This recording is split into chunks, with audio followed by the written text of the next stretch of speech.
distinguished guests, members of the law enforcement and military community, ladies and gentlemen, welcome to the 2021 Law Enforcement Officer Memorial.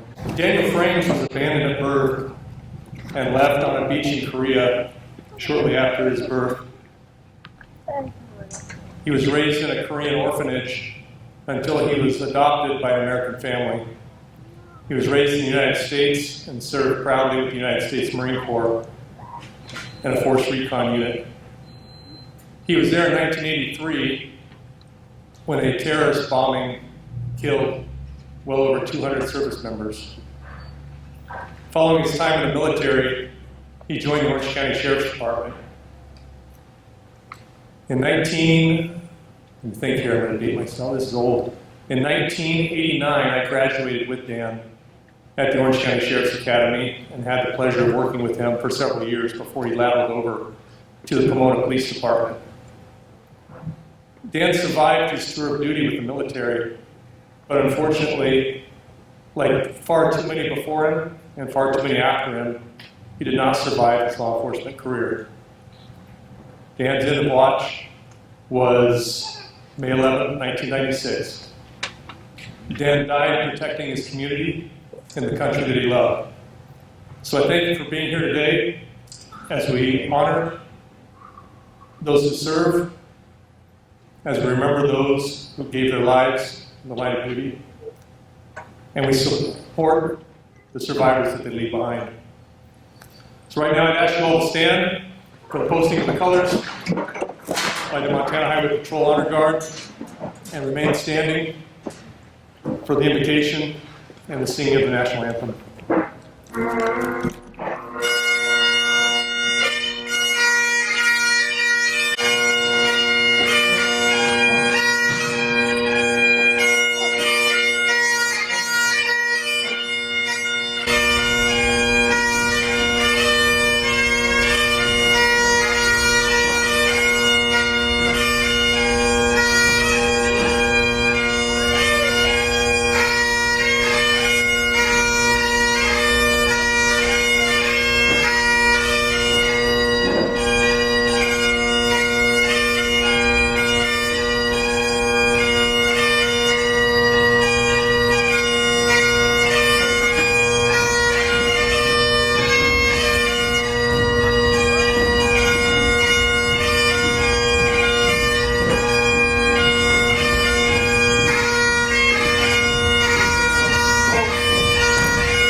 Breathe and horn.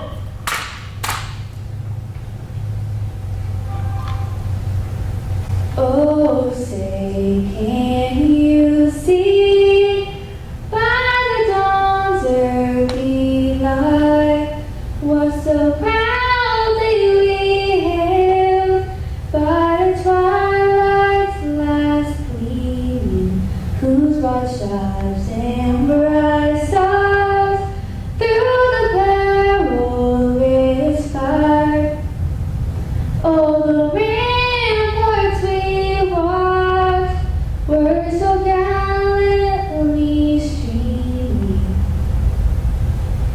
and the rockets red alert, the bombs bursting in air, gave proof through the night that our flag was still there. Oh, say does that star-spangled banner yet wave for the land of the free and the home of the brave.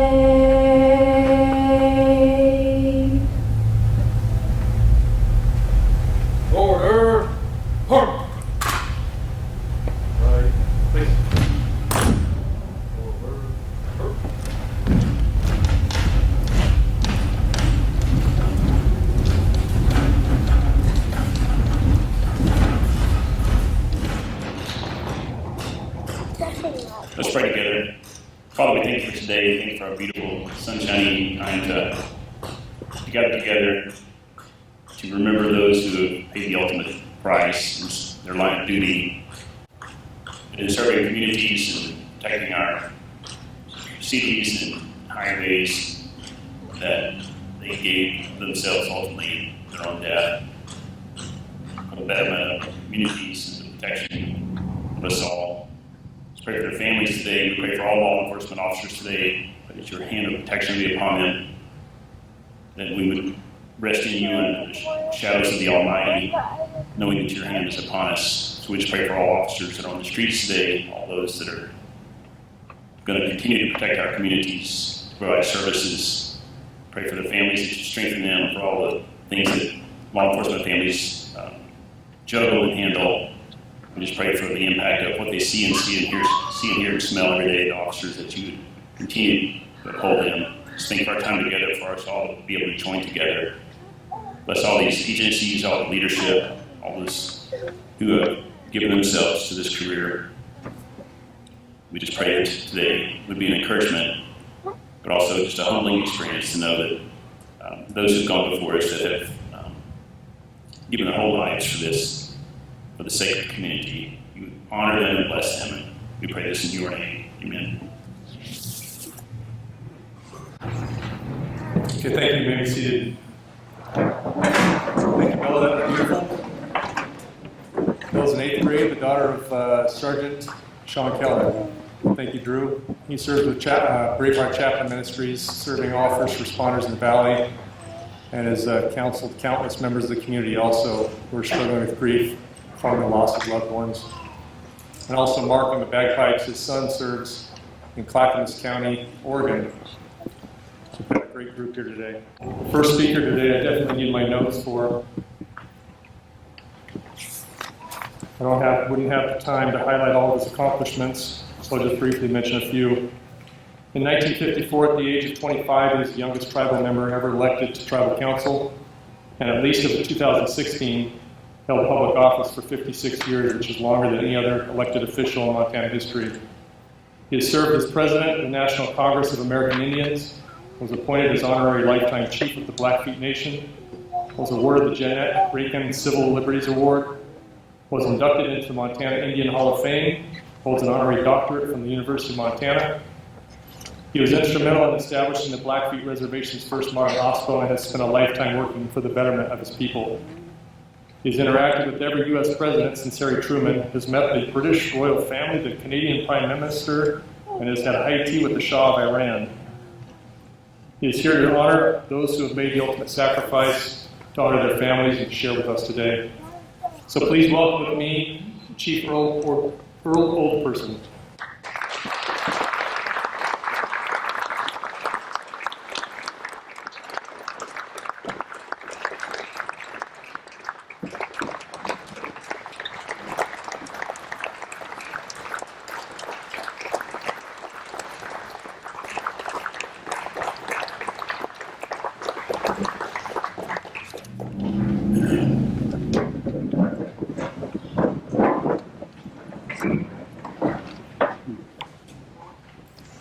I used to be able to run up those steps, but today I'm a little bit slow. I'm 92 years old.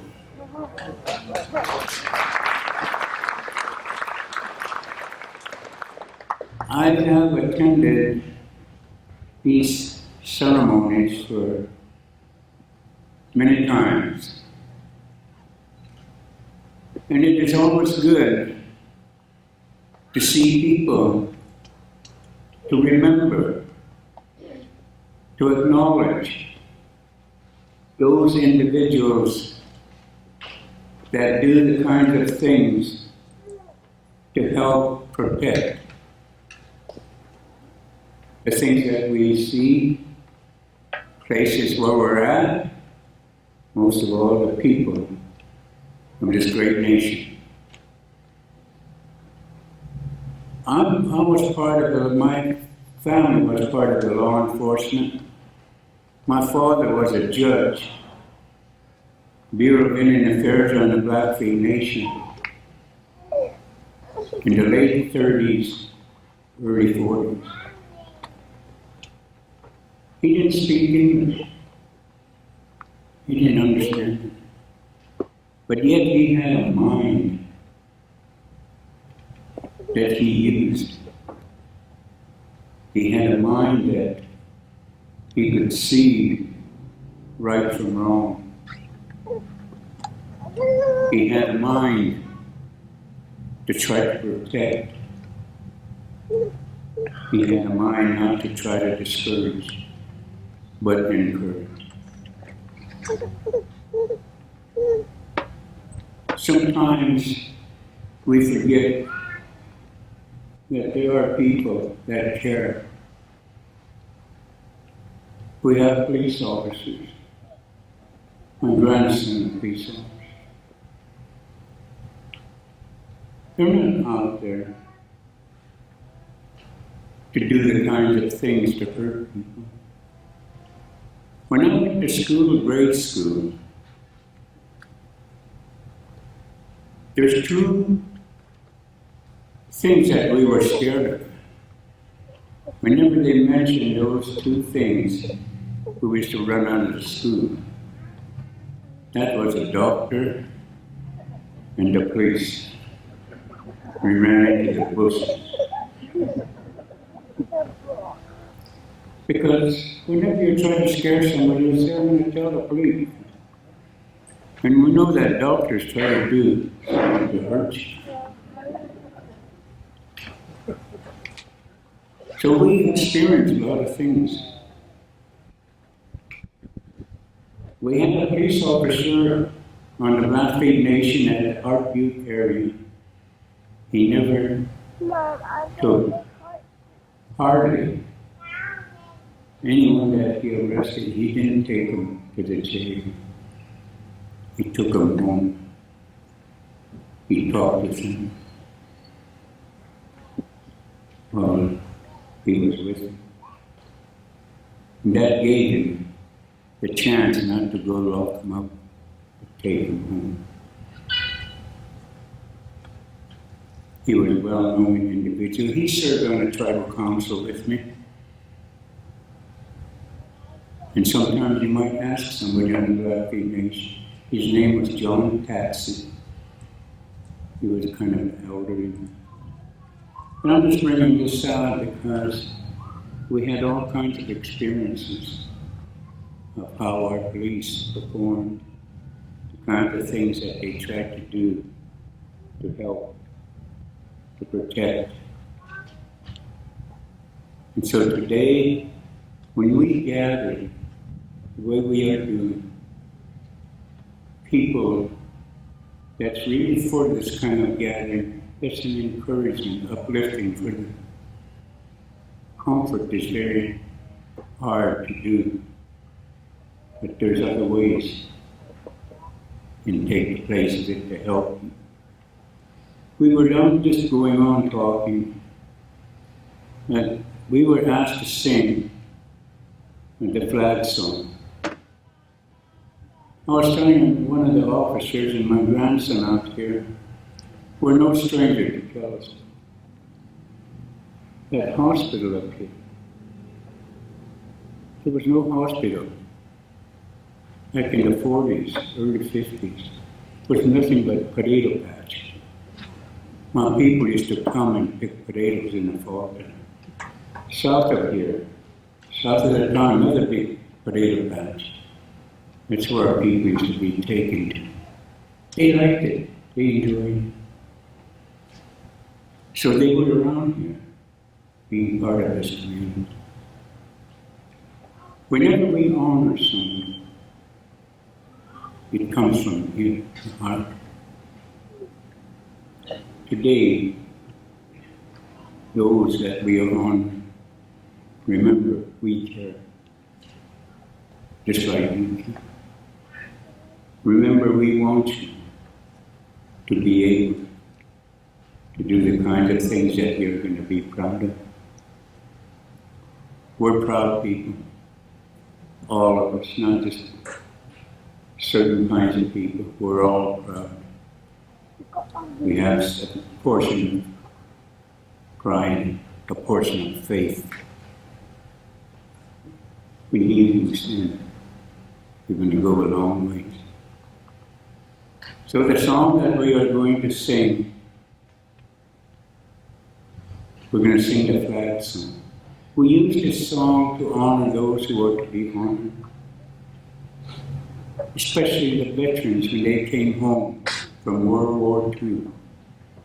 And after that, every veteran that came home and went to the service, we try to honor them. And these kinds of ceremonies, we try to use that same song to honor, in this case, the police officer. The song, we deem it equivalent to our national anthem, and we respect it as such. And so, I have with me my grandson, Arlen Edwards, my nephew, Kevin Tippy. You know, we have some names that you would not believe, Indian names. And I'll tell you a story.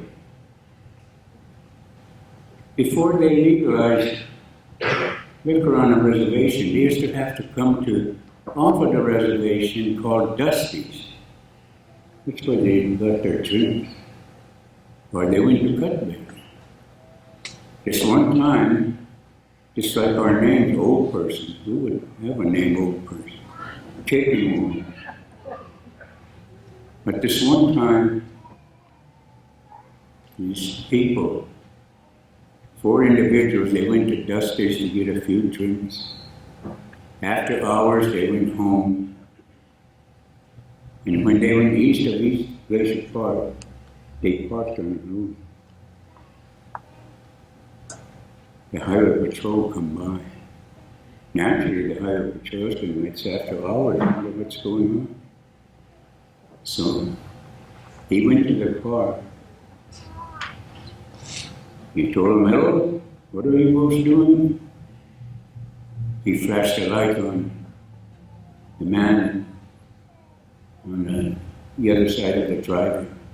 He said, what is your name? The fellow says, Weaselhead. He threw his light on the other man in the back seat. What is your name? Duckhead. These are all real names. Then the other man in the back seat, he said, what is your name? Redhead. And he threw the light on the driver. Now, what kind of head do you have? No, I'm a head carrier. That's just a little joke about it. So at this time, I'm going to call our drummers to come. The first song we're going to sing is the Blackfeet Warrior song. Is for the police officers. And to those that have lost their loved ones, this is for you. This is the Blackfeet Warrior song. And then we'll sing all the flags.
Another flaps.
Thank you.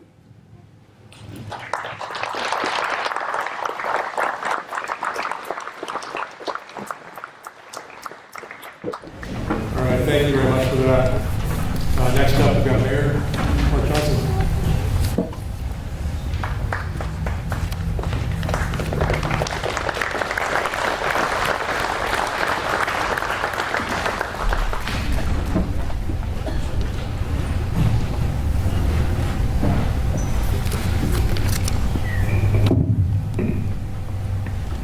Normally I ad-lib things, but based on the audience today,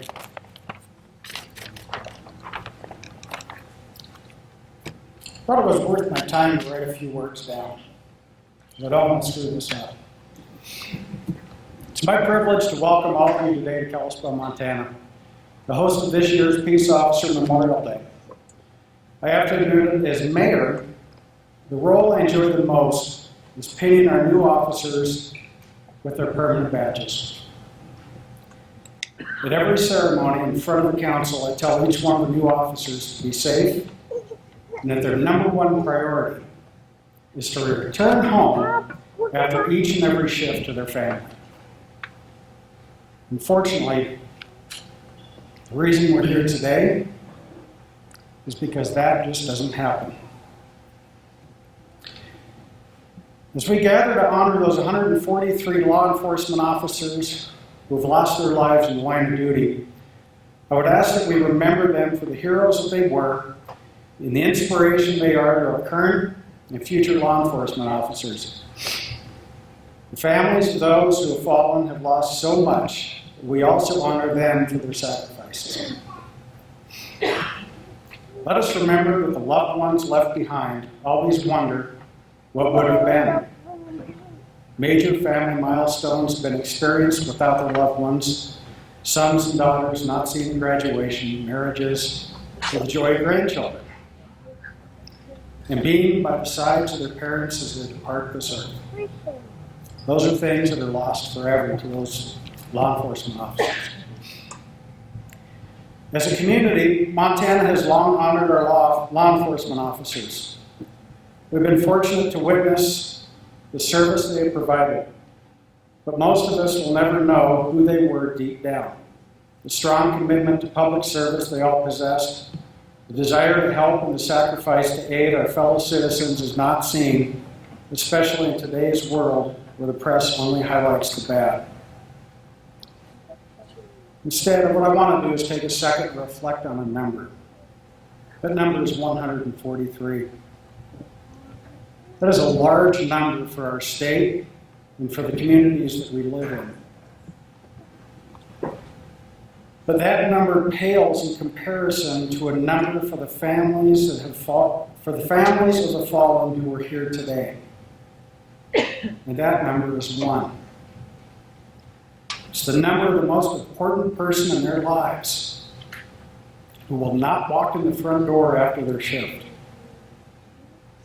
who they will not see smile, laugh, love, or cry again. That number is 1 too many for those families. I'm also quite certain that the parents of lost law enforcement officers remember their sons and daughters as they grew up. They were witness to the fearlessness and the moral fiber that developed and displayed at an early age. The spouses were witness to those traits as well, and joining their spouses as partners in their sense of service as law enforcement officers. And the children and grandchildren of the fallen were also witness to the example set by service above self. All the people I know in law enforcement share one unique trait that is rare in the human race.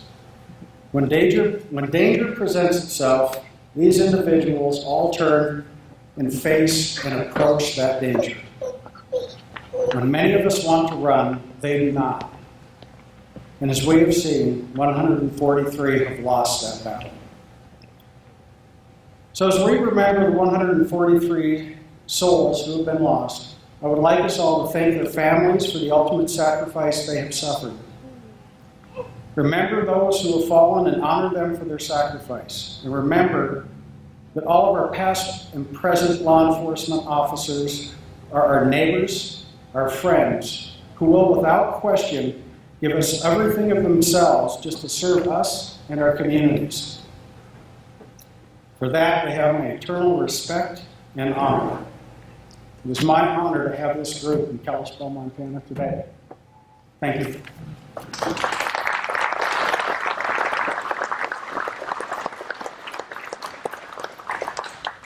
Thank you, Mayor. Next, I have the honor of introducing the Montana Association Chiefs of Police President and Kalispell Police Chief Doug Overman, Flathead County Sheriff Brian Haino, and Blackfeet Police Chief Jess Edwards.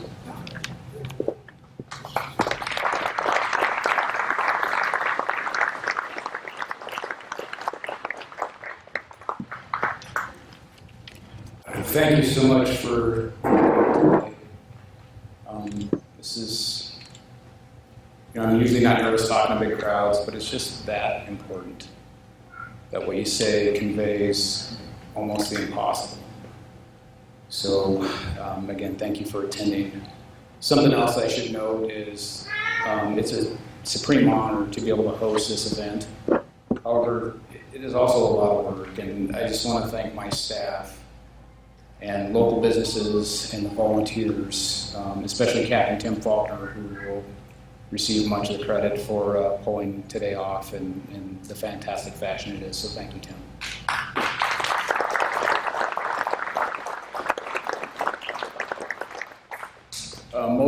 Most of my staff gets tired of listening to my quotes, and I find it's a way to make me think, to diversify my thought and hold me accountable. And I want to start off today with one from William J. Bennett. It said, "Honor never grows old, and honor rejoices the heart of age. It does so because honor is finally about defending those noble and worthy things that deserve defending, even if it comes at a high cost. In our time, that may mean social disapproval, public scorn, persecution, hardship, or as always, even death itself. But the question remains, what is worth defending? What is worth dying for? And what is worth living for? Welcome everybody to Kalispell and for attending today's memorial. I'm so proud to participate in honoring those who've lost their lives in the line of duty. We must absolutely continue to honor their sacrifice while ensuring the families know that the sacrifice they made is supported and valued. I also want to go a little bit different angle here and talk about something we really don't talk about much in law enforcement, and there's another killer in law enforcement. This last year has had me thinking about it a lot, just about how it affects the mental health of first responders and each one of you that puts on that uniform every day. I felt the strain, and I know people in my department have. It is incumbent upon us as a profession to recognize we're human and that we are vulnerable. The false image of the unflappable law enforcement officer has to stop because it simply does not exist. Certain members in this community and communities throughout the United States have vilified law enforcement with no firsthand of the compassion, dedication, grace, and judgment that are displayed on a daily basis. While I'm convinced this is only a small part of society, judging from the baked goods that come to our police department, very small part of Kalispell, they are oftentimes the loudest voice. According to bluehelp.org, which is a website online, you can look it up, in 2021 there have been 57 police officer suicides. Affects 19 states, 36 of those being military veterans, 55 male and 2 female. This is from a group of people that have been screened for mental competence prior to taking this job. We're not victims. Our chosen path is still noble and honorable, and we have a unique time to embrace new ideas while upholding those traditional strengths that we have. So you in uniform, it is okay to ask for help.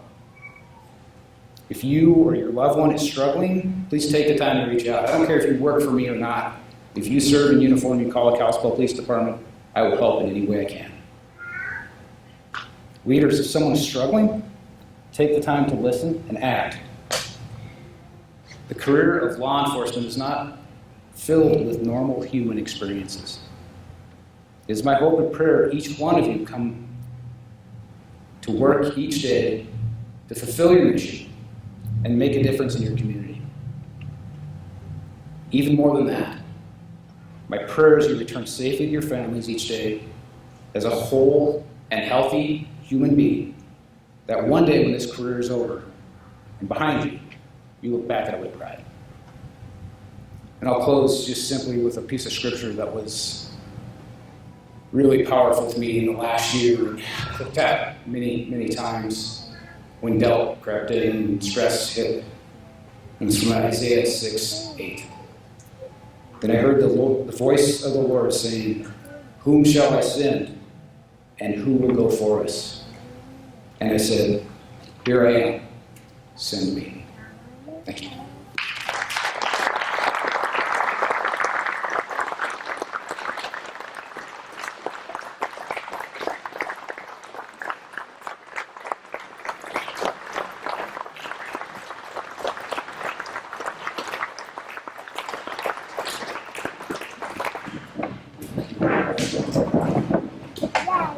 I have to say, I always hate falling Doug, but first, it's an honor to be here today. Today is a day of remembrance of those who have sacrificed all for their communities. Their ultimate sacrifice has not come easily.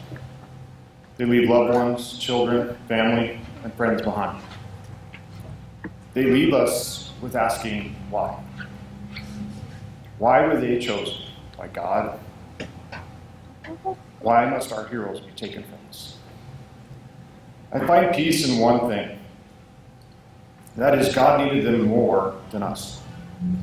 God needed the hero, a protector, a place to protect. And they now protect a higher area full of life and goodness. The worst fear for me is that one call. The call every sheriff doesn't want. The one stating we lost one of our own. Not a coworker, a member of my family. Those in law enforcement understand this statement. It's one we keep to ourselves. We aren't just at work, or going to a job, or going to another family. One that relies on each other to come home safe. One that allows us to vent and cry and be frustrated when the world says we can't. You see, when I thought about what to say about these huge losses, I came back to what do we do to continue to honor those that have fallen. And I decided to speak from the heart in a world where politics are often driving what to say. So here it goes. These past few years have sucked. COVID, shootings, reform, national politics, media agendas, and surrounded by a world which at times seems to be coming apart. In fact, if someone asks you to run for sheriff during a pandemic and a national attack on law enforcement, I suggest you say no thanks. But here's where we are, and we can't give up. We can't give up because we are honoring those before us. We are honoring the families, the badge, the uniform, the ability for that little boy or girl who thinks you're the superhero to know we will be there. We are honoring those across our nation in law enforcement from different backgrounds, cultures, race, religion, gender, who all wear the badge. We have to be better than the world. Take that time to do better and protect and serve our communities. I stand here today with you working all hours, protecting our communities, and doing the best to serve and raise a family. I am not perfect. I'm not immune to mistake or have some magical ability to know all. So I ask the question, why are we here? What is the secret to stay with the career? My answer, small rewards. Not the media sensation and awards, the ones we see on our own that remind us of the good we do. This year, my undersheriff came in and told me about a girl whose mother was rescued from an abusive relationship. He went on to tell how she was very small and how a deputy came and turned her life around. I listened to the story and remembered that was my call. While it's not a big deal to many, it has been for me this year. It was that one case 15 years ago, I made a difference. There was nothing special about it, what I did, but I knew I made a difference in one person's life. You see, we do things that every day. We call it normal. But for many, we are the ones that change one thing that makes someone's life better. I will say, I can't promise this year will get better for law enforcement. I do not know. We stand here in the greatest state we can be right now. We have communities that support us and know the great work we do out there every day. Not for recognition, but for those small rewards. The rewards that tell and reinforce that feeling when we all first started. The feeling that we will help and protect people all at all costs. While we hear and listen to social media and news, the voices sometimes not heard are our neighbors, since we are plugged into those screens. This year, I unplugged. And instead of focusing on social media, I did this crazy thing and spoke with neighbors, friends, family, and my community. They see the world too, and they are frustrated. They see what we do and know we are doing our best and appreciate what we do. Here in Montana, we are still known as heroes. We also need to focus on our family. Take those extra minutes to enjoy things in our life. I suggest holding your child just a little longer, grabbing the significant other's hands, and making sure you always remember to call. Your family is the best support group you have, and will be there through it all.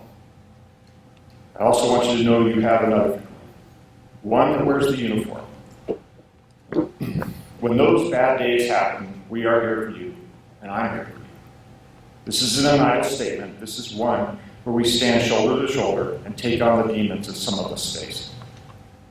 Not one person here should feel alone when dealing with the suicide call, the officer-involved shooting, the dead child, and all the horrific things that we see. We are here together today looking back at those who sacrificed everything. Today, we need to be honoring them by wearing the uniform. We need to be honoring their family, and we need to be honoring our communities. Because right now, I believe those that have fallen are looking down on us, and they are proud of us.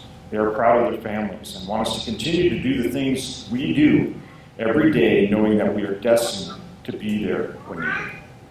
Every day, we are fortunate to know we will affect someone's life, and your reward is that one person who tells you those effects.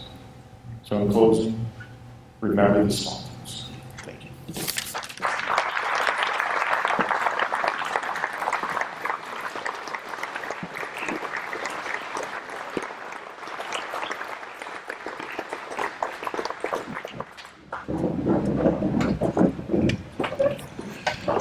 Well, I don't know if I could beat the sheriff and chief, so, but they are awesome brothers. So, thank you guys for those kind of words that you presented here today. Thank you. Before I get started, I want to take this time. I didn't write a speech. I didn't know what I was going to write.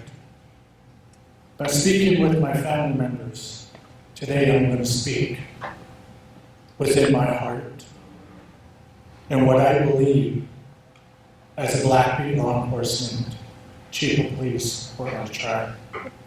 But before I continue, I want to take this opportunity to thank the families, the friends, that you guys stand behind our brothers and sisters in blue. I don't know what goes on when we walk out the door to serve and protect the communities, the counties, and the reservations. We don't know what goes on as soon as we shut that door to serve and take that oath seriously. So on behalf of everybody on the four corners of Montana, throughout the law enforcement, thank you family and friends for sticking by us and being there 100% when we need it. Thank you.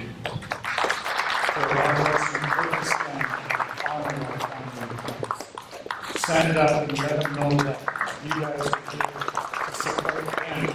You don't know what goes on when we share. Again, thank you. Well, I don't have no fancy speech, and I am kind of nervous to stand up here, but I was asked, you should sing with your grandpa. Well, do you guys want to know what a dying cat sounds like? So I'll probably be one of them. But today, it's just a great honor and privilege to stand here before you today to honor our family and friends in law enforcement and our sisters and brothers in blue that had passed, who took that stand and went before us today. I was one of them, unfortunately, to have that phone call that one of my officers that came killed himself.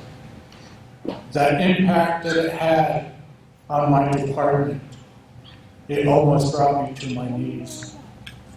Oh, you know how great, it doesn't matter where you come from, the skin color.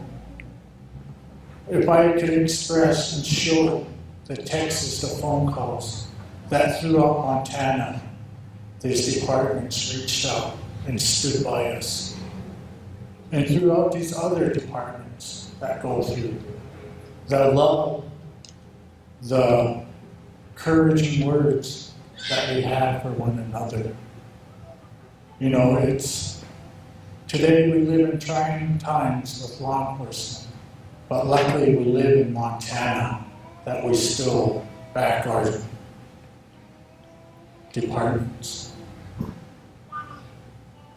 And today I'm really honored to stand here today and be a part of this celebration that happens every year. You know, and I was able to reunite with my brother from Hamilton, Randy Eppinger. I haven't seen him for a long time.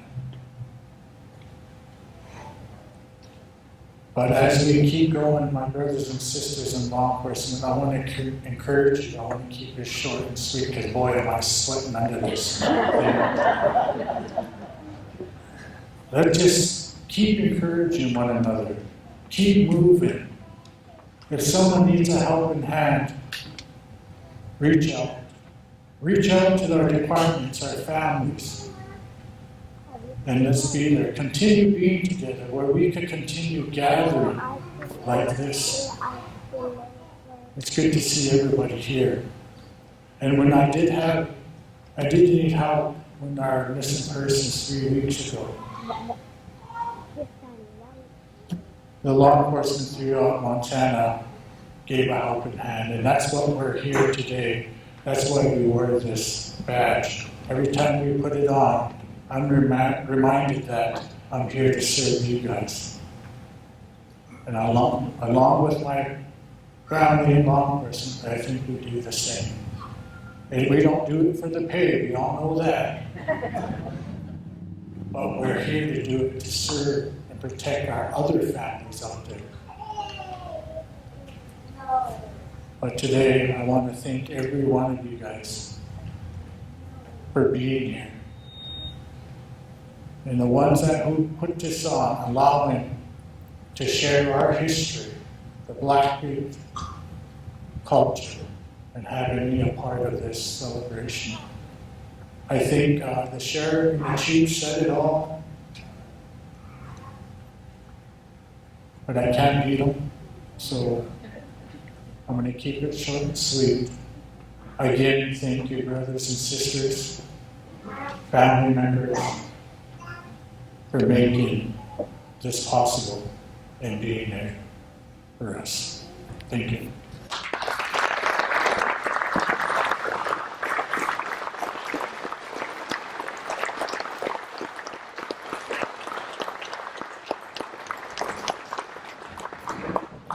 I've been in law enforcement a long time, and as I get closer to the time in which I retire, my wife and I look around and try to figure out where do we really want to go after this. The country has a lot of problems and a lot of challenges, like we mentioned, but there really is no place like Montana here, and I believe that's in large part due to the work of the men and women in law enforcement. Our keynote speaker today has been the Deputy State Auditor, Chief General Counsel under State Auditor Matt Rosendale since 2017. Prior to leading that agency, she was a state legislator. While serving as a state legislator, she was also the Chief Deputy County Attorney in Havre, then an attorney in private practice. She is a Montana National Guard veteran of Operation Iraqi Freedom and has served a tour of duty with the Central Intelligence Agency in Mogadishu, Somalia, immediately following the Black Hawk Down incident. It's quite a resume. So please welcome with me Montana Lieutenant General Kristen Hansen.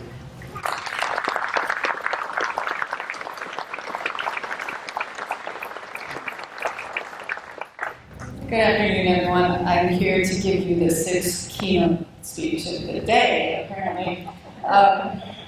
As I was listening to everyone else speak, it just becomes further impressed upon me that there is a special bond amongst all of you who have taking the oath, wear the badge, drive your cars, do all of the things that folks have been speaking about today. And I was a member of the military. I've been a county prosecutor. And so I'm not a complete outsider, I guess. But I think I want to take this opportunity to speak today, and I can't top the words that have been said before. So I'll do the best that I can for this afternoon from maybe the perspective of those of us who are in the audience, just here to recognize and honor all the things that the law enforcement community does for the state of Montana. So with that, I will start this little prepared speech. So in 1962, President John F. Kennedy issued a proclamation declaring May 15th National Police Officer Memorial Day and the week surrounding it National Police Week. And today is May 15th. When he recited the proclamation, he stated the following. Whereas our law enforcement agencies play an essential role in safeguarding the rights and freedoms which have been guaranteed by the Constitution to every American citizen, and whereas it is important that the people throughout our country know and understand the problems, duties, and responsibilities of their police departments, and that members of our law enforcement agencies recognize their duty to serve the people by safeguarding life and property, by protecting them against violence and disorder, and by protecting the innocent against deception and the weak against oppression and intimidation. And whereas the nation's police departments have grown to be modern and scientific law enforcement bodies which unceasingly provide a vital public service. Based on these statements, President Kennedy asked Americans to, quote, join in commemorating police officers, past and present, who by their faithful and loyal devotion to their responsibilities have rendered a dedicated service to their communities, and in so doing have established for themselves an enviable and enduring reputation for preserving the rights and securities of all citizens. I'll come back to that statement about reputation a little bit. During National Police Week, Montana has shown its appreciation to the men and women who are currently serving on the front lines of battle against crime.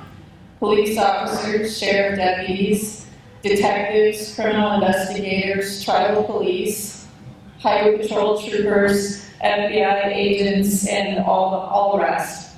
Their work day in and day out, patrolling our streets and highways, investigating crimes, conducting search and rescue, and even just the mundane or routine tasks like writing reports or cleaning out vehicles. These things define the thin blue line that stands between our communities and the criminals who would do us harm. Today is National Police Memorial Day. Today we gather to pay special tribute to those who have made the ultimate sacrifice while keeping our country and our state safe. Today, the family of Gallatin County Deputy Sheriff Jacob Allmendinger is here. His watch ended October 19, 2019. He died on an icy forest road on his way to help a stranded motorist in the Bridger Mountains during a snowstorm. His beautiful family's presence here today and the tragedy they have endured is a stark reminder that law enforcement officers put their lives on the line every time they don their uniforms and head out the door. The families of officers make the same sacrifices, wondering if their loved ones will come home at the end of the day. And in some cases, they do not return, and the families carry the fallen's memory with them for the rest of their lives. As stated earlier, Montana has lost nearly 150 law enforcement officers in the line of duty. Fortunately, none of these have occurred since the last Peace Officers Memorial Day, but that doesn't mean that law enforcement is a safer profession now than in years past. Between 2013 and 2019, violent crime has increased 48% across Montana. We don't have official statistics for 2020 yet, but in Billings alone, domestic violence incidents are up 25%, assault with a weapon 50%, and assault on a police officer 50%. Criminals are getting bolder and their crimes more violent, putting more officers in harm's way. Today's officers also face additional scrutiny and often hostility toward law enforcement in a way that many previous generations have not. Driven by special interest groups and misleading media narratives, there is an anti-police agenda that manifests itself with slogans such as defund the police and even abolish the police. But here in Montana, we value our law enforcement officers. As President Kennedy said, they have established an enduring reputation. That reputation is for honoring constitutional rights, not infringing upon them. And that creates a culture of honor in our law enforcement community, that culture that Montana law enforcement must always fight to preserve. And we will, and you will. This culture has ensured that Back the Blue in Montana is not a fad. Lawn signs, bumper stickers, license plates, interactions by individuals with officers make a difference and are just evidence of the culture in a visible form.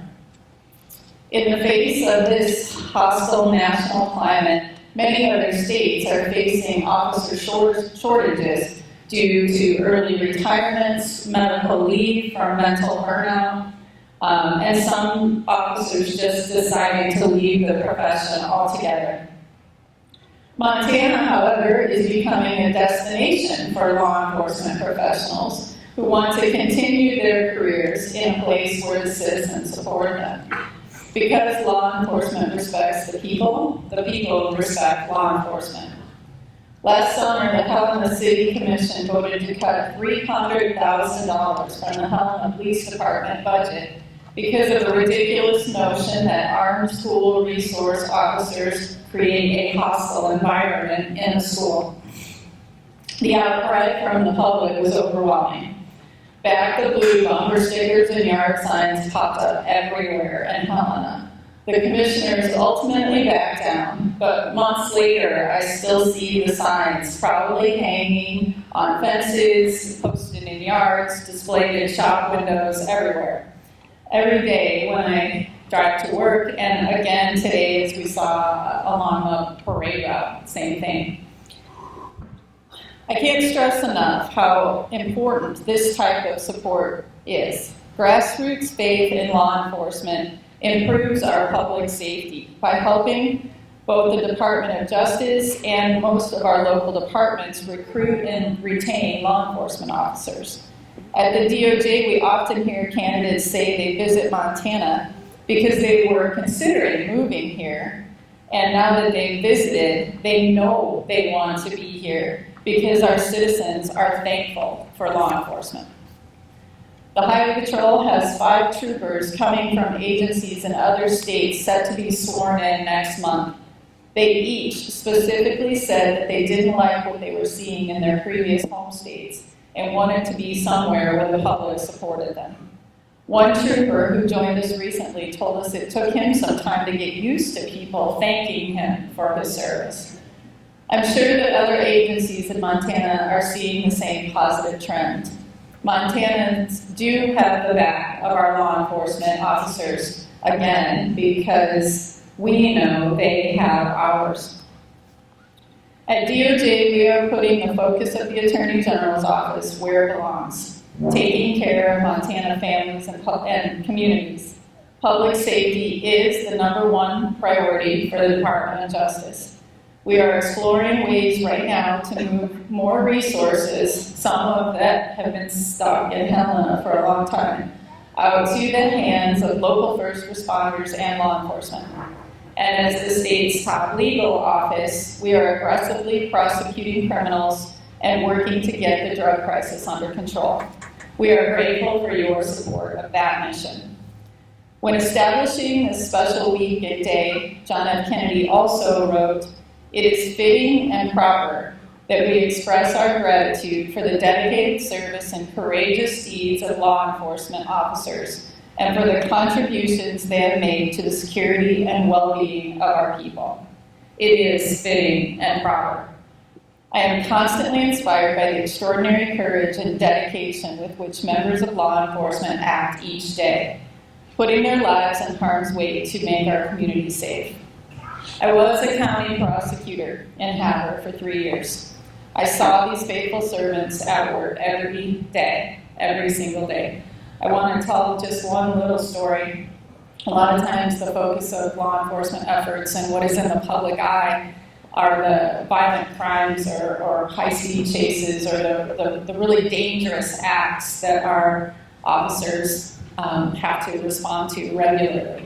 But there was one situation in Havre when I was a county prosecutor that was just has always impressed upon me the same impact as the risky things do. I had a deputy, he'd been driving his vehicle for years. His vehicle was at the end of its life. It was pretty beat up, it was getting old, it was not running all that well. And the county finally had purchased a new vehicle and they were fitting it out for him. And he was so excited about getting his new vehicle. And so he took possession of his vehicle and he had a weekend evening shifts and he drove out somewhere and broke up a bar fight and dragged some guys off to jail. But one of the guys, he put it in the back of his car and he had about a 25-minute drive back to the detention center. And the guy just starts throwing up in the back of his car. Blah, blah, and he's just heaving and retching. And the first night, first shift, brand new car.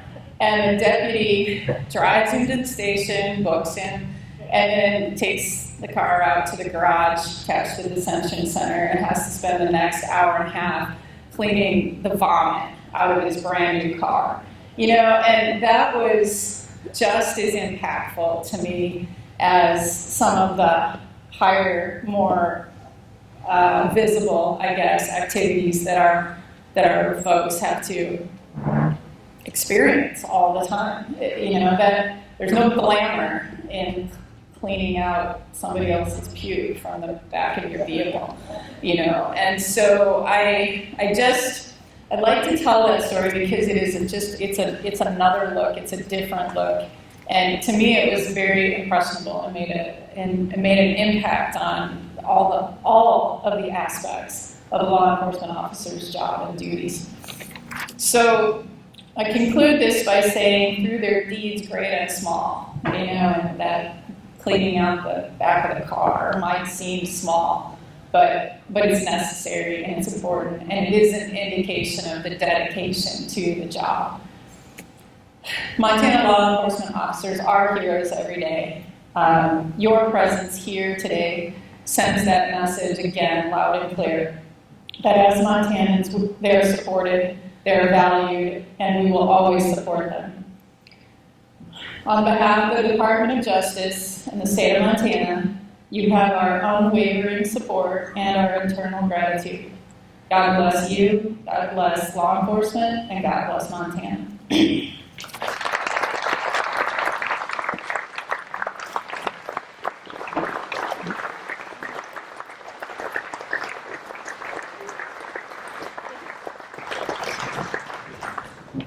Thank you, Lieutenant General. And thank you for the nice visuals. I don't think there are too many law enforcement officers that haven't, unfortunately, experienced that. And if you haven't, you will. Guaranteed. Next, I'd like to have, if I could have Chairman Dan Smith and Jerry Williams from the Montana Law Enforcement Museum come up for the presentation of the memorial coins. Sorry, Jerry wasn't able to make it today. As a police officer, I became involved in the Law Enforcement Museum a number of years back. And the Law Enforcement Museum honors all of our law enforcement, from the first law enforcement in Montana, which was our livestock inspectors, to our security forces, which are in the military. Over the years, it has become very important for us to honor our fallen. And as Chief Anderson, or not Anderson, as Chief Edwards so eloquently put earlier, it's the family of our fallen that are left and that we honor the most. And so in 2015, the Law Enforcement Museum developed a challenge point for the survivors of the fallen. And the challenge point basically is a token for the family to show them that we will always remember the fallen. And I would ask the Lieutenant General to pass out the coins to the Allmendinger family for me. Thank you.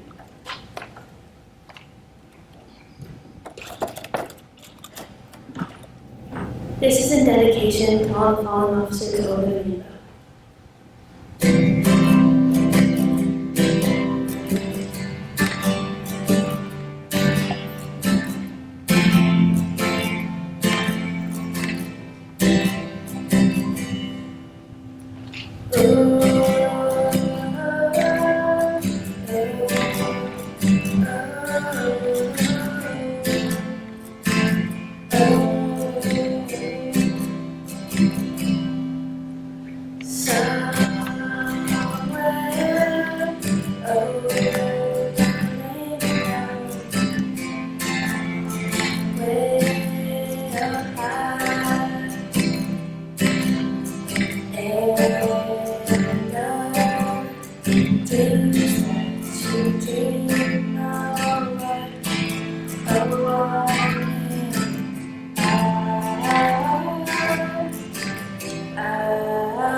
Thank you, Bella. And again, to the Allmendinger family, and so sorry for your loss.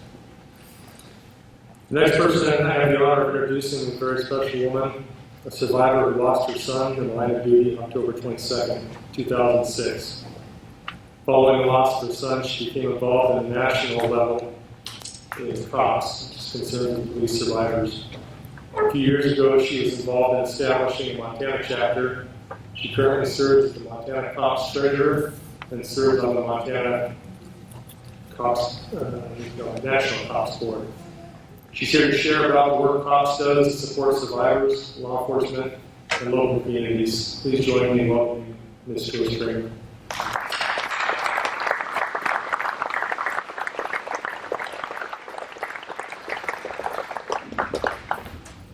Good afternoon. Thank you for having me. It is an honor to be here to speak today. My name is Joyce Kramer, and I am standing before you as a fellow survivor. It is comforting and special to have Montana law enforcement recognize the Montana fallen officers at this annual memorial. 2020 was a virtual service in Montana, and 2021, the National Peace Officers Memorial in Washington, D.C. is virtual again. There is nothing that tugs at the heart of the Fraternal Border Police and Auxiliary, the National Law Enforcement Museum Fund, and national concerns of police survivors to cancel the memorial this year. The most significant decision to delay the services until October was the inability to obtain permits to allow the large crowds. Please know that in October, the memorial is scheduled in Washington, D.C. to honor 419 law enforcement officers. These officers will be honored with their families, both blood and blue present. Montana is unique with a lower number of line of duty deaths annually. However, if there is just one per year, one family, one agency, one community, then one nation mourns the loss. Jake Allmendinger made the ultimate sacrifice in October of 2019. He is known as the caring husband and father to 3 beautiful children. Sitting with us today, his dad, Ron, and mother, Michelle, unable to be with us today, long to hear Jake honored one more time. This family knows that it's not how he died, but how he lived. Mother Michelle shared Jake was a humble, caring, gentle giant. When I spoke with Monica, his wife, about Jake, she lit up and wanted to share with a special husband, dad, son, brother, uncle, and guy he truly was. The 3 children loved their dad when he would play tag in the house with them, bouncing them on the trampoline as high as he could make it go, always making them laugh. He was number 1 in their eyes. Monica shares his contagious laugh was so special and would make her smile and laugh as well. It was that belly laughter that was so contagious.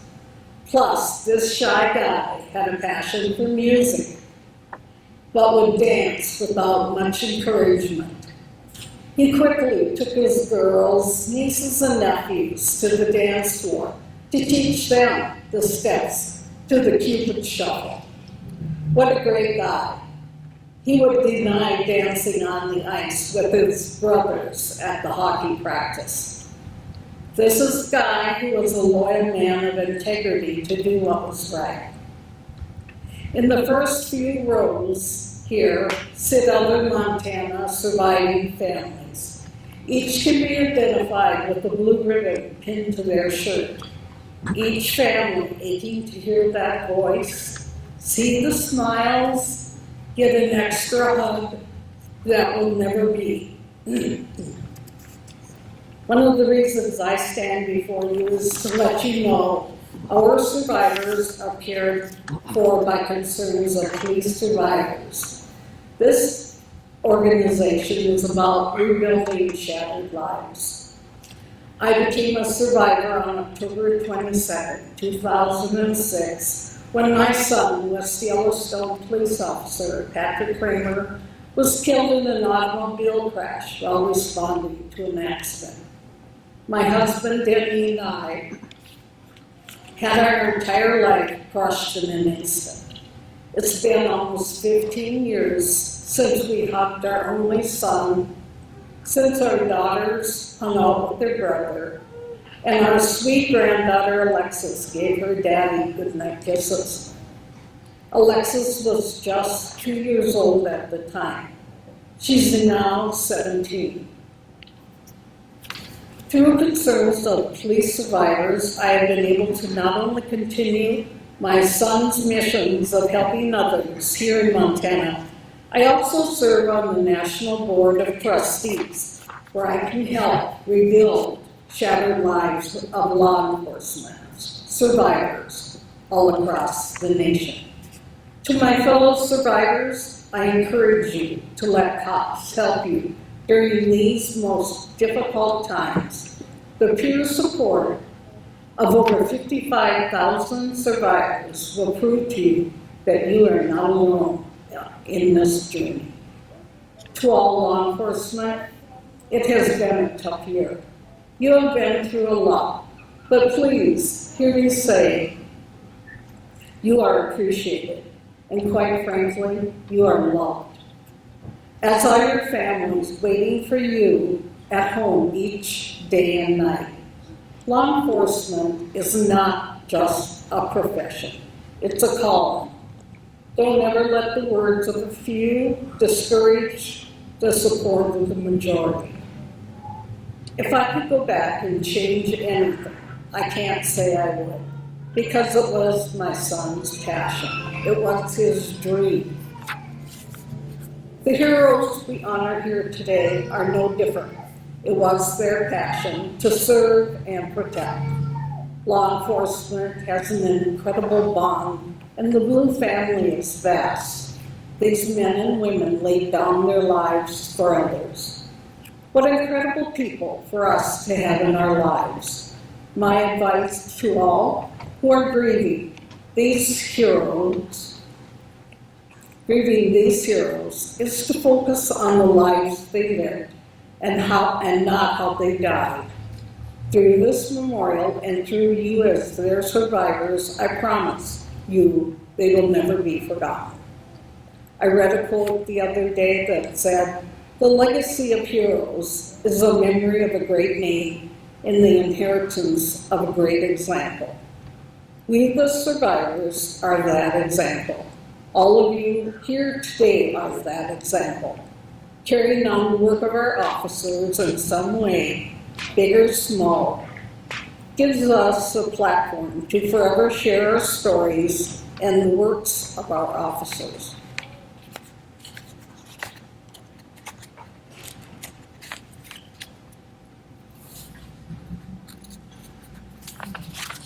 Thank you again for allowing me to speak to you. This Blue family is incredible and so near and dear to my family's hearts. Together, we will always remember.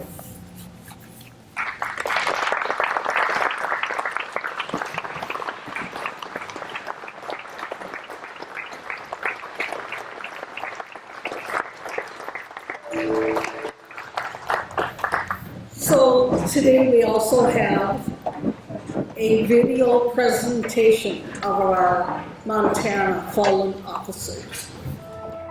Under Sheriff James Thompson, Missoula County Sheriff's Department, July 1st, 1878. Sheriff Silas Ralston, Gallatin County Sheriff's Department, September 5th, 1878. Deputy Sheriff H.M. Muggins Taylor, Custer County Sheriff's Department, October 1st, 1882. Policeman William Jordan, Butte Police Department, June 24th, 1892. Special Deputy Sheriff William Rader, Meagher County Sheriff's Department, May 9th, 1893. Deputy Sheriff James McKay, Meagher County Sheriff's Department, May 13th, 1893. Police Officer John W. Flynn, Helena Police Department, April 11th, 1894. Policeman Dennis Daly, Butte Police Department, July 4th, 1894. Policeman Frederick Cranbeck, Butte Police Department, January 15th, 1895. City Marshal Commodore Perry Downing, Great Falls Police Department, November 7th, 1895. Policeman Fred Parlin, Butte Police Department, March 18th, 1896. Special Deputy Sheriff Jack Allen, Gallatin County Sheriff's Department, January 24th, 1897. Police Officer Luke Curry, Great Falls Police Department, November 19, 1898. Sheriff George Young, Park County Sheriff's Department, November 9th, 1900. Deputy Sheriff John Streb, Silverbow County Sheriff's Department, December 20, 1900. Sheriff James Summers, Madison County Sheriff's Department, January 25th, 1901. Deputy Sheriff Jack Williams, Valley County Sheriff's Department, June 6, 1903. Posseman Charles Hill, Valley County Sheriff's Office, June 15th, 1903. Special Deputy Edmund Trudeau, Missoula County Sheriff's Department, February 14, 1904. Policeman Fred Stevens, Havre Police Department, May 25th, 1904. Policeman Patrick Doherty, Anaconda Police Department, June 3rd, 1904. Sergeant Robert Hanna, Billings Police Department, July 2nd, 1904. Deputy Sheriff Anthony Korzek, Lewis and Clark County Sheriff's Office, August 12, 1904. Policeman Joseph Freshman, Butte Police Department, September 23rd, 1906. Deputy Warden John Robinson, Montana Department of Corrections, March 8, 1908. Sheriff James Webb, Yellowstone County Sheriff's Office, March 24th, 1908. Deputy Game Warden Charles Payton, Department of Fish, Wildlife, and Parks, October 18, 1908. Special Deputy Sheriff Charles Streb, Silverbow County Sheriff's Department, July 24th, 1911. Deputy Sheriff Joe Brannon, Sweetgrass County Sheriff's Department, November 16, 1911. Under Sheriff Orville Biddle, Rosebud County Sheriff's Department, December 16th, 1911. Sheriff Tom Courtney, Sheridan County Sheriff's Department, April 4, 1913. Under Sheriff Richard Burmeister, Sheridan County Sheriff's Department, April 4th, 1913. Policeman Ivan Lincoln, Butte Police Department, March 30th, 1915. Sheriff Alfred Klugman, Mineral County Sheriff's Office, May 21st, 1915. Policeman James Pace, Butte Police Department, July 27th, 1915. Policeman Bart McCarthy, Butte Police Department, July 22nd, 1916. Constable Valmore the Rozier, Marysville Police Department, September 13, 1917. Policeman Enos Nelson, Billings Police Department, December 16th, 1917. Deputy Sheriff Frank Curtis, Gallatin County Sheriff's Department, October 10th, 1919. Deputy Sheriff Pomeroy Vreeland, Gallatin County Sheriff's Department, October 10th, 1919. Under Sheriff George Warburton, Powell County Sheriff's Department, April 20th, 1920. Sheriff Cyrus King Wyman, Beaverhead County Sheriff's Department, April 21st, 1920. Police Officer Frank Connolly, Great Falls Police Department, August 2nd, 1920. Sheriff Jesse Garfield, Golden Valley County Sheriff's Department, December 18th, 1920. Under Sheriff Irving Keeler, Treasure County Sheriff's Office, December 9th, 1921.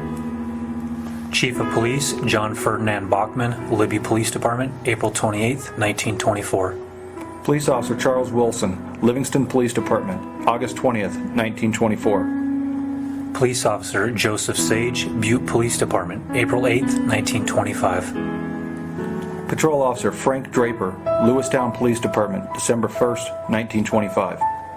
Sheriff Russell Sage, Yellowstone County Sheriff's Office, July 6th, 1926. Sheriff Robert Gilmore, Bighorn County Sheriff's Department, October 29th, 1926.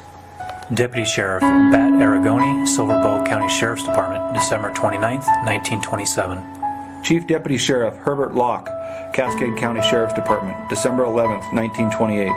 Chief of Police Peter Holt, Livingston Police Department, August 21st, 1929. Police Officer Martin Zolman, Livingston Police Department, August 21st, 1929.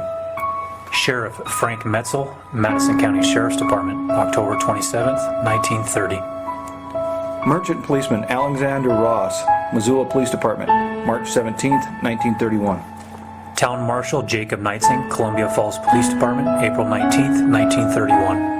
Undersheriff Frank Witzel, Sweetgrass County Sheriff's Department, August 24th, 1932. Deputy Sheriff Lyle Ward, Missoula County Sheriff's Department, March 26, 1934. Policeman James Frazier, Miles City Police Department, August 7th, 1935.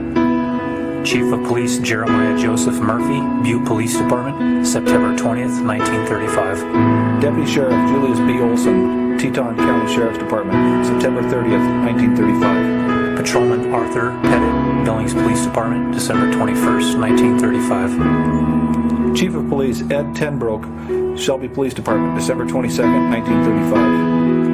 Undersheriff James Shelton Alsop, Toole County Sheriff's Department, December 22nd, 1935. Policeman Thomas J. O'Neill, Butte Police Department, December 25th, 1935. Lieutenant Sig Sigmingson, Great Falls Police Department, November 28th, 1936. Policeman Nicholas Alexich, Butte Police Department, February 28th, 1937. Town Marshal Leslie Green, Columbia Falls Police Department, October 2nd, 1937. Guard Frank Russell, Montana Department of Corrections, January 22nd, 1938. Undersheriff Arthur Burford, Golden Valley County Sheriff's Department, April 14th, 1938. Assistant Chief of Police Edwin Stewart, Anaconda Police Department, June 6, 1939. Deputy Sheriff Lloyd Stringer, Missoula County Sheriff's Department, March 11th, 1941. Undersheriff Ed O'Donnell, Yellowstone County Sheriff's Office, June 26, 1941. Policeman Frank Kavanaugh, Glendive Police Department, July 3rd, 1946. Patrolman Robert Steele, Montana Highway Patrol, November 2nd, 1946. Policeman Leo Clinton Shonrock, Hardin Police Department, August 30th, 1947. Sheriff William Holmes, Fallon County Sheriff's Department, August 7th, 1949. Police Officer Oscar Theodore Peterson, Poplar Police Department, November 18th, 1950. Undersheriff Roy Hodges, Park County Sheriff's Department, April 18th, 1954. Patrolman James Anderson, Montana Highway Patrol, July 24th, 1954. Sheriff Michael James Bergen, Meager County Sheriff's Department, February 19th, 1955. Game Warden Harold Garside, Montana Department Fish, Wildlife, and Parks, April 24th, 1955. Police Officer Lloyd Eugene Murphy, Whitefish Police Department, April 26th, 1956. Game Warden Roy Thompson, Montana Department Fish, Wildlife, and Parks, August 19th, 1957. Undersheriff Otto Fossen, Liberty County Sheriff's Department, October 5th, 1957. Game Warden Marion Ammerman, Montana Department Fish, Wildlife, and Parks, February 13th, 1958. Deputy Warden Theodore Rothy, Montana Department of Corrections, April 16th, 1959. Game Warden John Thompson, Montana Department Fish, Wildlife, and Parks, November 10th, 1960. Deputy Sheriff George Eichhoff, Richland County Sheriff's Department, February 6th, 1962. Game Warden I.L. Todd, Montana Department Fish, Wildlife, and Parks, December 27th, 1967. Patrolman Richard E. Hedstrom, Montana Highway Patrol, July 19th, 1973. Game Warden Eugene Serra, Montana Department Fish, Wildlife, and Parks, January 7th, 1974. Chief of Police Don Richard Williams, Thompson Falls Police Department, January 7th, 1974. Sergeant Donald Gregory, Missoula Police Department, January 27th, 1976. Patrolman Michael M. Wren, Montana Highway Patrol, April 8th, 1978. Game Warden Delbert Bloom, Montana Department Fish, Wildlife, and Parks, June 2nd, 1979. Agent Randolph Scott Hergeshmeyer, Montana Department of Justice, Division of Criminal Investigation, February 20th, 1980. Sheriff Raymond Davis, Beaverhead County Sheriff's Department, August 9th, 1980. Patrolman Stephen Carl Schaefer, Dillon Police Department, February 14th, 1981. Officer Stephen Lapine, Missoula Police Department, November 5th, 1982. Sergeant Alan Kimmery, Missoula County Sheriff's Department, December 6, 1984. Lieutenant Timothy Sullivan, Anaconda Police Department, February 10th, 1985. Patrolman Clifford Haskin, East Helena Police Department, September 14, 1985. Correctional Officer Richard Wallace, Montana Department of Corrections, December 30th, 1985. Game Warden Robert May, Montana Department of Fish, Wildlife, and Parks, December 6, 1988. Detective Alexander Mavity, Billings Police Department, February 14th, 1989. Chief of Police Orville Charbonneau, Fairview Police Department, March 17, 1990. Deputy Sheriff Janet Rogers, Bighorn County Sheriff's Department, June 14th, 1990. Senior Officer Shane Chadwick, Great Falls Police Department, September 7, 1994. Deputy Sheriff William Wolf, Ravalli County Sheriff's Department, August 24th, 1997. Reserve Deputy Deborah Hobbs, Lake County Sheriff's Office, January 16, 2003. Deputy Sheriff Joshua Rutherford, Blaine County Sheriff's Office, May 29th, 2003. Police Officer Patrick Kramer, West Yellowstone Police Department, October 22, 2006. Deputy Sheriff David Leroy Brees, Yellowstone County Sheriff's Office, November 3rd, 2006. Trooper David Graham, Montana Highway Patrol, October 9, 2007. Trooper Evan Schneider, Montana Highway Patrol, August 26, 2008. Trooper Mike Haynes, Montana Highway Patrol, March 27, 2009. Police Officer Bob Heinley, Missoula Police Department, February 12, 2010. Trooper David DeLate, Montana Highway Patrol, December 1, 2010. Under Sheriff Patrick Payette, Blaine County Sheriff's Office, December 14, 2011.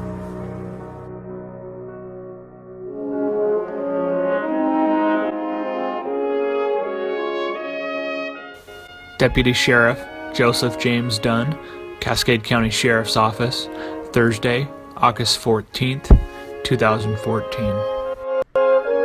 Deputy Sheriff Mason Moore, Broadwater County Sheriff's Department, Tuesday, May 16th, 2017.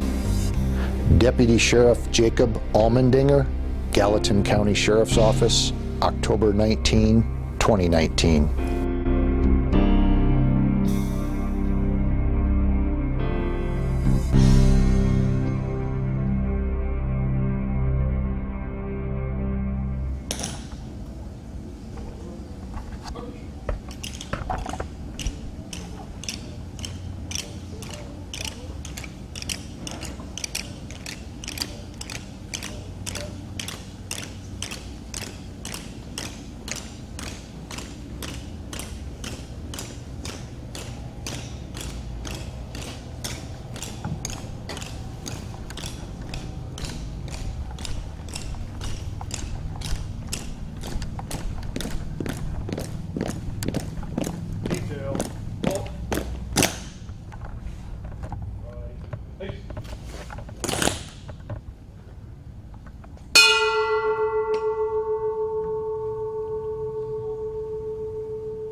Ready.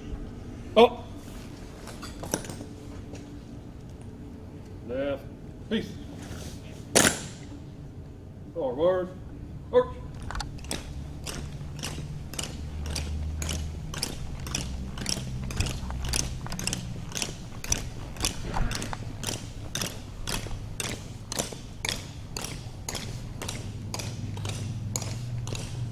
Mark time. Mark. Detail. Halt. Left. Peace. Freeze in. Mark. Please rise.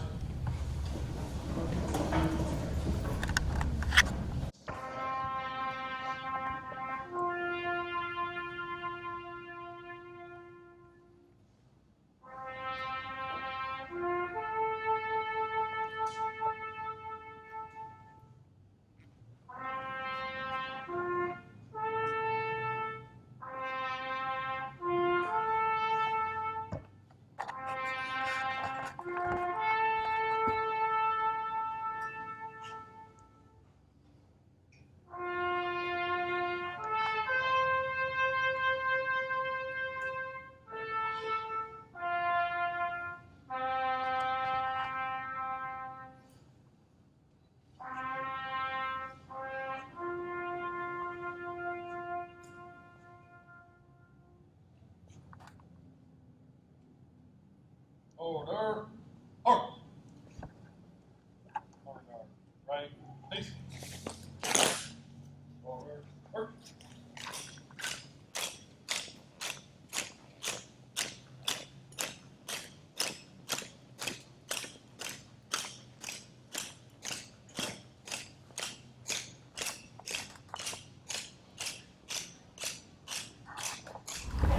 Our final speaker will be Montana House District 7 Representative for retired Kalispell Chief of Police Frank Carter. Thank you, everybody. It's my privilege to be here, share this with you today.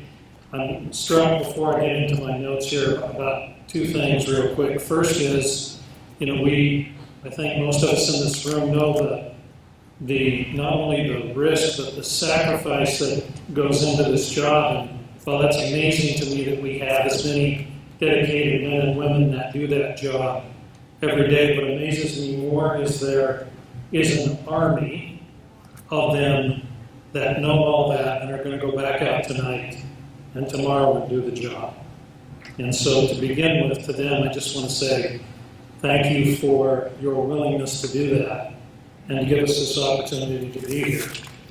Because our ability to be here today and to recognize the folks that have sacrificed is really about a couple of things. And it's about choices and it's about honor. A word we've heard a little bit about today as we recognize the 264 officers that were killed nationwide last year. And of course we saw the dedication to the officers that have died in service to this great state.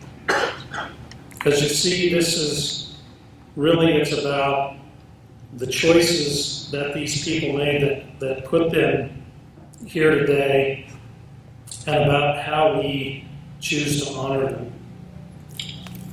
Because I want you to understand that honor, to begin with, has a couple of different meanings. To begin with, if we look at the definition, we understand it's to give high respect and great esteem. That's why we're here today, right? To give high respect and great esteem to those people that have sacrificed in their commitment to their communities. But it also has another meaning. And that other meaning, if we look up again, the definition is to say, to adhere to what is right. Honor means to adhere to what is right. And it's because we recognize the special people that have chosen to live their lives in service. And I want to talk a little bit about just what you saw again in the video here. It is about how they chose to live their life, the choices they made, and the honor that they bring to all of us in their service that I want to make a few comments about today. The fact that they chose to be engaged in honorable service. We have a special honor today ourselves to recognize them because they chose to live a life in service that many of us might not have chosen, one that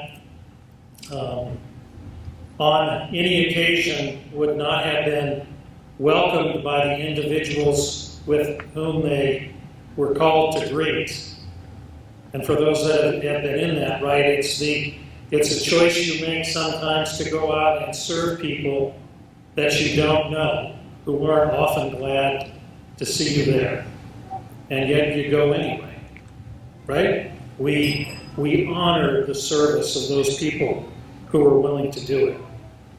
We honor them because they chose. The people that are here that serve today and the ones that we recognize today, we honor them because they chose to do it on weekends and holidays and in the middle of the night and to live paycheck to paycheck and to meet people on their worst days and help try to solve their problems and to take it home and wear it on their sleeves and to hold it in their minds when they go home to their family.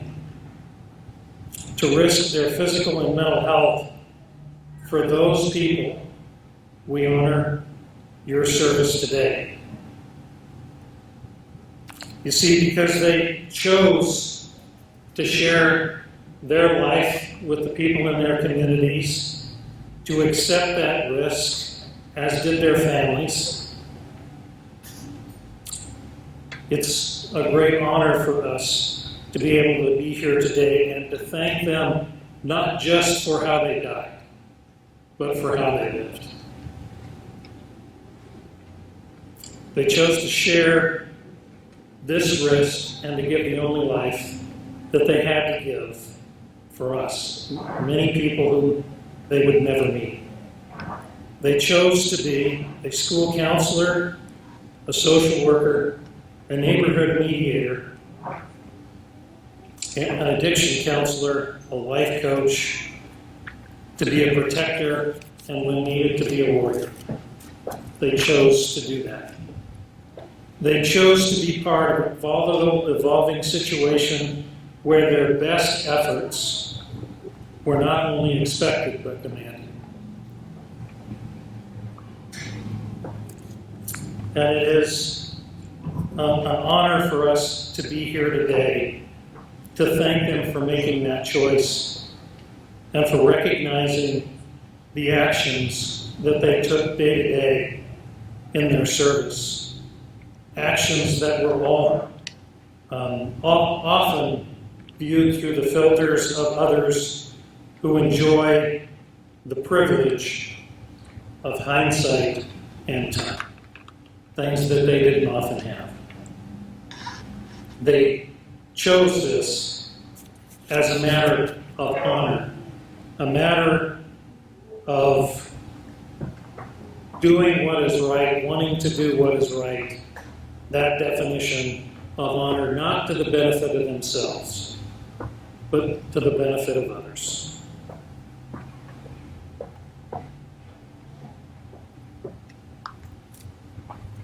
So it is my great privilege to be here to thank the families who shared that privilege with them, to thank them for the way that they live, for the choices that they made every day, to thank you that are here to serve for the choices that you make every day that aren't always in your best interest, but are in the best interests of the community. To honor your sacrifice and your choices. To make sure that you know that we love you, that we can never repay the sacrifice that you have given, the families have given, or that the fallen have given, but to let you know that we care and that we will always be here for you, for the survivors, and to thank you again for your sacrifice. It's with that I ask as we leave today that we recognize not just the actions that these officers took that put them in a place to risk their lives, but the choices they made to be out there to serve us every day. Make sure when you get ready to leave today to thank those people who are serving for those choices that they're making to put themselves out there for all of us. It's with that I want to extend my gratitude for the ability to be here today and to wish you the best and prayers for all those who serve. Thank you.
Let us pray. Almighty God, whose great power and eternal wisdom embraces the universe, watch over all policemen and law enforcement officers, protect them from harm in the performance of their duty to stop crime, robberies, riots, and violence. Help them keep our streets and homes safe day and night. We commend them to your loving care because their duty is dangerous. Grant them your unending strength and courage in their daily assignments. Dear God, protect these brave men and women. Grant them your almighty protection and unite them safely with their families after duty has ended. Amen. This concludes our memorial service today. I want to remind you we have some refreshments here at the left, and then be sure to check out the memorial display under the trees there on your left as you exit.